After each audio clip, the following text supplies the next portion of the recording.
का शेष बचा हुआ भाग जिसमें हम विपुंसन इमस्कुलेशन के बारे में पढ़ेंगे। अब बात आती है कि ये विपुंसन कहते किसे। जैसे अपरपक्व पुष्प होता है, पौधे पर लगा हुआ होता है। अब पौधे पर लगे पुष्प से, अब पुष्प के अंदर देखिए क्या क्या चीज होती है। एक तो ये आपके दल होते हैं, ये इसके अंदर ये गायनोसियम होता है और इसके अंदर ये एंड्रोसियम होते हैं, यानी स्टेमेन यहाँ पर होते हैं। ये स्टेमेन यहाँ पर होते हैं जिनको हम कहते हैं पुंकेसर। और ये यहाँ पर हो गया मादा जननम, जिसको हम कहते हैं जायांग गायनोसियम कहते हैं। अब हम इसमें क्या करेंगे, इस पुष्प से विपुंसन की क्रिया में जो अपरपक्व पुष्प होता है उससे इन पुंकेसरों को हटा दिया जाता है। इन सभी पुंकेसरों को चिमटी की सहायता से परिपक्व होने से पहले ही यहाँ पर हटा दिया जाता है। इसके बाद जब ये पुंकेसर हटा दिए जाते हैं तो इस पुष्प के लिए एक बड़ी पॉलीथीन की थैली में या कागज की थैली में इसको बंद कर दिया जाता है। तो यहाँ पर ये जो है कागज की थैली, इस कागज की थैली में छोटे छोटे छिद्र होते हैं जिनसे केवल वायु जा सकती है और दूसरी चीज इसके अंदर प्रवेश नहीं कर सकती है। अब क्या करते हैं, जब ये गायनोसियम, ये वाला जो गायनोसियम है, जब ये परिपक्व हो जाता है, जब ये गायनोसियम परिपक्व हो जाता है तब इस पर ब्रश की सहायता से दूसरे पौधे के, जो वांछित पौधा होता है, जिस पौधे के हम चाहे उन परागकणों को यहाँ पर डाल सकते हैं। तो यहाँ पर ब्रश की सहायता से, जो ब्रश होता है उस ब्रश की सहायता से इस पर परागकणों को डाला जाता है। ब्रश की सहायता से इसके ऊपर परागकण जो है वो डाल दिए जाते हैं यहाँ पर। इसके बाद पुनः फिर इस कागज की थैली में इसको बंद कर दिया जाता है, कागज की थैली में इसको बंद कर देते हैं। फिर क्या करते हैं इसको, फिर ये गायनोसियम जो है परिपक्व होता है और ये बनाता है फल, फल से बीज बनते हैं। इन बीजों को निकाला जाता है और इनको उगाया जाता है। उस पौधे में जो वांछित लक्षण है उनका अध्ययन किया जाता है। तो विपुंसन का वैसे तो बहुत छोटा सा अर्थ है। विपुंसन का अर्थ है कि अपरपक्व पुष्प से जो स्टिमेन है, इन स्टिमेन्स को हटा देना, यानी कि पुंकेसरों को हटा देना विपुंसन कहलाता है। यहाँ पर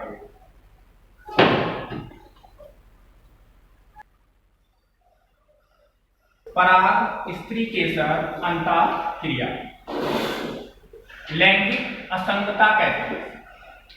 ठीक, तो ये होता क्या है। अब भाई पौधे का जो गायनोसियम होता है, ये इस गायनोसियम पर कई पौधों के परागकण पहुंचते हैं, कई प्रकार के परागकण यहाँ पर पहुंचते हैं, पॉलन ग्रेन। अब ये सभी पॉलन ग्रेन यहाँ अंकुरित नहीं होते, यानी कि यहाँ पर ये नर युग्मक है और इसके अंदर यहाँ पर मादा युग्मक भी होता है, लेकिन ये दोनों यहाँ पर एक्टिव होने के बाद भी अपने बीज का निर्माण नहीं कर सकते। इस क्रिया को यहाँ पर लैंगिक असंगता नाम दिया गया है यहाँ पर। अब ये जो लैंगिक असंगता है वो एक ही प्रकार के, जो एक ही पौधे के जो नर मादा युग्मक हैं उनके बीच में भी हो सकती है। दो अलग अलग प्रकार के जो पौधे हैं उनके युग्मकों के बीच भी यहाँ पर हो सकती है यहाँ पर। तो लैंगिक असंगता के कई कारण हो सकते हैं। पहला कारण ये है लैंगिक असंगता में कि जैसे परागकण यहाँ आता है तो यहाँ एक तो कायिक रोध हो सकता है, दूसरा भौतिक रोध हो सकता है, तीसरा रासायनिक रोध हो सकता है।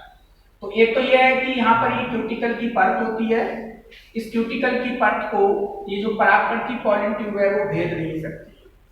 दूसरा ये है कि कुछ एंजाइम रसायन होते हैं जिनके कारण भी इन परागकणों का यहाँ पर अंकुरण नहीं हो सकता। अगली चीज ये भी है कि ये जो परागकण है कुछ एंजाइमों का स्राव करते हैं।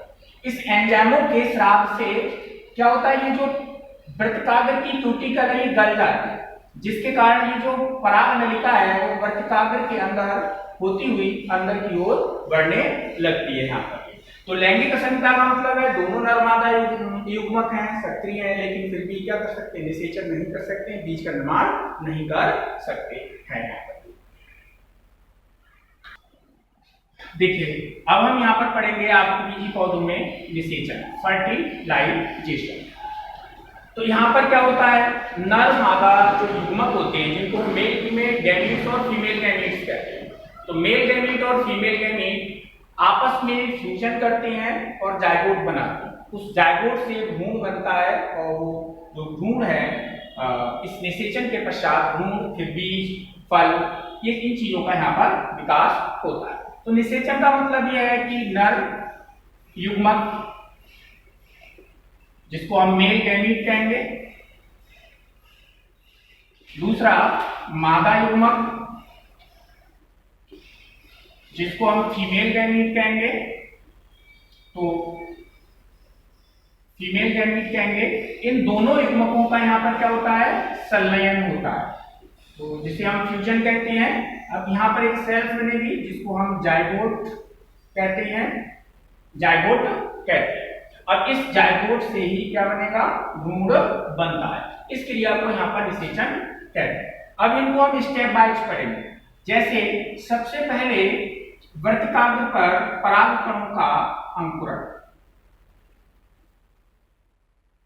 वर्तिकाग्र पर परागकणों का अंकुरण।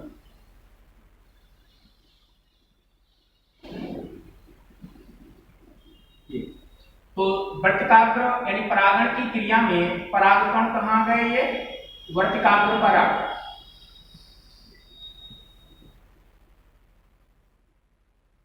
अब इनके अंदर दो सेल्स होती हैं, एक जनन कोशिका होती है और दूसरी ट्यूब न्यूक्लियस होती है जिसको हम कायक कोशिका कहते हैं। अब यहां से एंजाइम निकलेंगे और यहां पर ये जो वर्तिकाग्र है जिसको हम स्टिग्मा कहते हैं, ये स्टिग्मा जल, शर्करा और कुछ अन्य रसायनों का स्राव करती है, जिसके कारण जिसको ये परागकण अवशोषित कर लेते हैं। ये जो पॉलिन ग्रेन है ये यहाँ पर अवशोषित कर लेंगे। किसको अवशोषित करेंगे, जल, शर्करा, कार्बनिक पदार्थ को अवशोषित करेंगे और यहाँ पर क्या बना देंगे, ट्यूब बनाना शुरू कर देंगे, नलिका बनाना शुरू कर देंगे। कुछ परागकणों में ये जो नलिका है वो पहले ही बनने लगती है और कुछ में ये जो नलिका है वो बाद में बनती है, परागण के बाद बनती है। तो अब इस पराग नलिका में, इसको यहाँ पर पराग नलिका कहेंगे, जिसको हम यहाँ पर कहते हैं पॉलिन ट्यूब कहते हैं। ठीक, अब इस पॉलिन ट्यूब में आगे तो यहाँ पर ये वेजिटेटिव सेल्स होती है, पीछे की तरफ ये युग्मक होते हैं जिसको हम कहते हैं नर युग्मक कहते हैं, यानी कि इनको हम यहाँ पर कहते हैं मेल गैमीट कहते हैं। तो ये मेल गैमीट है। अब अंदर की तरफ इस अंडाशय के अंदर होता है ये बीजांड, ये बीजांड, इसके अंदर ये होता है भ्रूण कोश, ये एम्ब्रायोस है। तो ये जो नलिका है ये बढ़ती हुई इस बीजांड की ओर आती है। अब इस बीजांड में ये प्रवेश करती है। तो ये जो पराग नलिका है ये वर्तिका अंडाशय में होती हुई कहाँ प्रवेश करेगी, बीजांड में। अब बीजांड में प्रवेश करने के तीन तरीके हैं इसके। इस बीजांड में ये जो पॉलिन ट्यूब है ये आगे बढ़ती हुई, यानी कि ये इसी तरीके से आगे बढ़ते हुए जाएंगे और ये यहाँ पर ये आ गए मेल गैमीट, तो ये आगे की तरफ बढ़ेगी। अब ये यहाँ पर क्या है, भ्रूण कोश, बीजांड में प्रवेश करेगी फिर कहाँ जाएगी, भ्रूण कोश के अंदर जाती है। अब ये जो नलिका है बीजांड में तीन जगह से जा सकती है। एक तो इस बीजांड द्वार से इसके अंदर जा सकती है, इस जगह को यहाँ पर कहते हैं बीजांड द्वार कहते हैं। एक तो ये बीजांड द्वार से इसमें प्रवेश कर सकती है, दूसरे इस कैलेजा भाग जिसको निभाग कहते हैं, कैलेजा कहते हैं, यहां से ये भी ये प्रवेश कर सकती है। दूसरा अध्यावरणीय प्रवेश भी हो सकता है, यानी कि ये बीज से होकर भी इसके अंदर जा सकती है।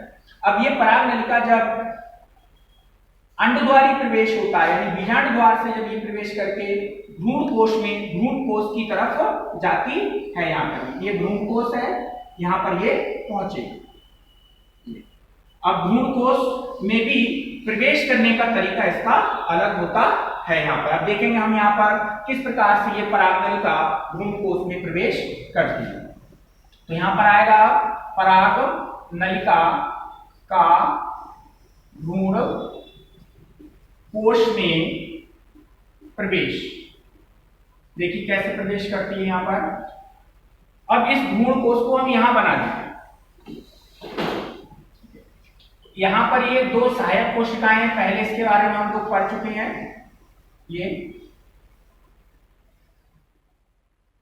ये अंड कोशिका है, एग सेल्स है, दो ये पोलर सेल्स हैं और ऊपर की तरफ ये 3 एंटीपोडल सेल्स हैं। इनको यहां पर हम कहेंगे एंटीपोडल सेल, और ये जो है पोलर न्यूक्लियाई हैं, और ये एग सेल है यहाँ पर, और ये जो है सहायक कोशिकाएं हेल्पिंग सेल्स कहेंगे या फिर इनको सिनर्जिड सेल्स कहते हैं, सिनर्जिड सेल्स कहते हैं। अब ये जो परागनलिका यहाँ जा रही थी, यहाँ पर क्या होता है, फिलीफॉर्म होता है, एपरेचर्स होता है, इस तरीके का ये सूत्रबद्ध संरचना यहाँ पर होती है। अधिकांश पौधों में इसी तरीके से जो परागनलिका है ये वाली, वो यहां से प्रवेश करेगी। तो ये जो है यहाँ पर फिलीफॉर्म तंतु के समान संरचनाएं होती हैं। तो यहां से ये जो परागनलिका है वो आ रही होती है और बस इसके द्वारा, यानी कि जो फिलीफॉर्म है इसके द्वारा इसके अंदर ये प्रवेश करती है। यहां से होकर, यानी कि जो फिलीफॉर्म है, फिलीफॉर्म एपरेचर्स है, वहां से होकर ये प्रवेश करती है। प्रवेश करने के पश्चात इसकी जो वेजिटेटिव सेल्स है वो नष्ट हो जाती है और इसके जो मेल गैमीट्स हैं वो यहाँ पर आके मुक्त हो जाते हैं। तो ये जो मेल गैमीट हैं वो यहाँ पर क्या हो जाएंगे, मुक्त हो जाएंगे। तो ये यहाँ पर क्या है, पॉलिन ट्यूब है यहाँ पर। ठीक है, अब इससे आगे का हम समझते हैं। बीजी जो पौधे होते हैं, एंजियोस्पर्मिक जो पौधे होते हैं, इनमें दोहरा निषेचन पाया जाता है, निषेचन पाया जाता है, जिसकी खोज नवासिक ने की थी। अर्थात ये इनका एक विशेष लक्षण है आवृतबीजी पौधों का। तो यहाँ पर क्या होता है, निषेचन की क्रिया 2 बार होती है। कैसे होती है उसको हम समझ लेंगे। भाई अभी हमने ये भ्रूणकोश देखा, हमने यहाँ पर देखा ये है द्वितीयक कोशिका, सेकेंडरी सेल्स बन जाए। दूसरी तरफ हमने देखा ये सिनर्जिड सेल्स हैं, सहायक कोशिका, और इसके ऊपर ये है अंड कोशिका। ये जो है यहाँ पर ऊपर की तरफ एंटीपोडल सेल्स हैं। तो एक नर युग्मक जो मुक्त होता है वो इनके साथ संलयन करेगा।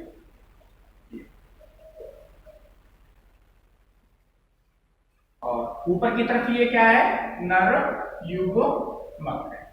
ठीक, नीचे की तरफ यहाँ पर क्या है, ये एग सेल्स यानी अंड कोशिका है, एग सेल है, और इसके साथ एक नर युग्मक संलयन करेगा, नर युग्मक संलयन। तो सबसे पहला जो संलयन होता है यहाँ पर निषेचन में, फ्यूजन होता है नर युग्मक और एग सेल के बीच में। इन दोनों से बनता है यहाँ पर जाइगोट बनता है। ठीक, और इसी जाइगोट से फिर भ्रूण का विकास होता है। अब ये द्वितीय कोशिका है, क्योंकि यहाँ पर 2 सेल्स हैं, N और N, 2N हो गए। अब ये नर युग्मक है जो दूसरे परागकण से प्राप्त हुआ है। तो ये जो मेल गैमीट है और ये द्वितीय कोशिका है, ये दोनों संलयन करके यहाँ पर 3N भ्रूणकोश सेल्स बनाते हैं, एक त्रिगुणित कोशिका बनाती है, जिससे भ्रूणकोश का विकास होता है। तो इस प्रकार से आवृतबीजी पौधों में जो फर्टिलाइजेशन है वो कैसा होता है, दोहरा निषेचन होता है। अर्थात इसमें निषेचन 2 बार होता है, एक नर युग्मक एग सेल से जाइगोट बनता है जिससे भ्रूण बनता है, और दूसरा इस भ्रूण के लिए पोषण प्रदान करने के लिए एक नर युग्मक द्वितीयक सेल से क्या करेगा, संलयन करेगा, और यहाँ पर क्या बनाएगा, 3N भ्रूणकोश बनाता है। तो यही भ्रूणकोश इस जाइगोट जो युग्मनज है इसको पोषण प्रदान करने का काम यहाँ पर करता है। यहाँ पर